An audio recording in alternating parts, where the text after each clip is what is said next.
Ош Баткен Аразаков жолунда жол кырсыгы катталып, аял киши каза болду. Бул тууралуу Баткен облустук жол кыймылынын коопсуздугун камсыздоо башкармалыгы кабарлады.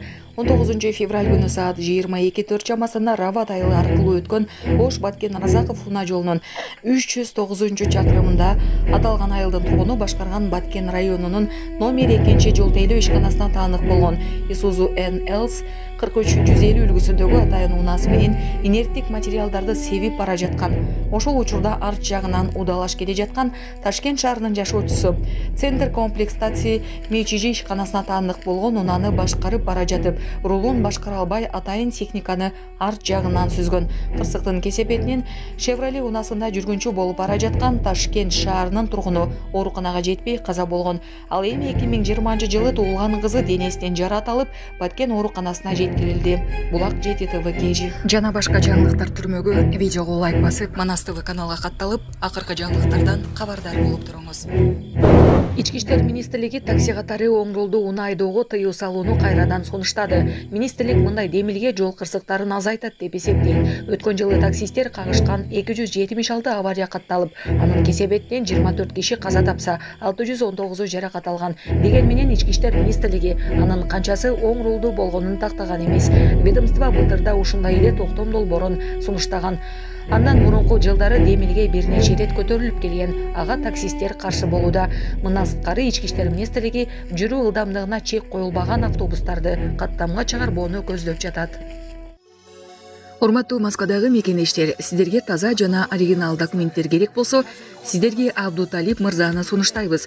Алдыңыздарда турган бардык документтерди бат жана таза жасап берет. Регистрация 3 айга, 9 айга, продление 3 айга, 9 айга таза жана ишеничтүү базасына жооп берет. Аманатка кыянат жок. Связь жана WhatsApp номер +7 916 044 66 24. Кызматыңыздарда Абдуталип. ТикТокто түз эфирде кызына кол көтөрүп сыра ичирген келин кармалды. ТикТок социалдык түйүн аркылуу кичинекей кызына сыра ичирген келин кармалды. Бул тууралуу Ош шаардык ички иштер башкармалыгы билдирди. Маалыматка караганда Жаран 29 жашта, ал Ошко Сүлүктүү шаарынан 17 февраль күнү келген. Ал түз эфирде кылган жоругун кайып кармоо жана күйөөсүн коркутуу үчүн жасагандыгын айткан. Милицияга мынчалык тез кармалып каларын күтпөгөндүгүн билдирип, элден кечирим сурады дейт Ички иштер министрлигинен. Окуяга юридикалык баа берүү үчүн маалыматтар тергөө кызматына өткөрүлдү. Белгилей кетсек, бүгүн TikTok колдонуучусу түз эфирге чыгып, ана кичинекей кызын уруп, сыра ичирип, азык түлүккө акчасы жетпей жатканын айтып, элдерден акча талап кылган. Тамчыдагы эл аралык аэропорттун тосмосу кайрадан кулап калды. Шамалдан Ысык көл аэропортунун дубалы дагы кулады. 17 февралда болгон окуянын сүрөттөрүн Турмуш басылмасы жарыялаган. Маалыматты Манас аэропорту тастыктады.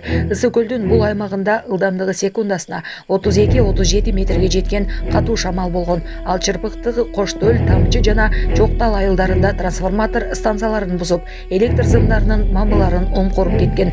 Сүрөттө пескоблоктун тургузулган тосмонун 80-90 метрлик бөлүгү кулап калганын көрүүгө болот.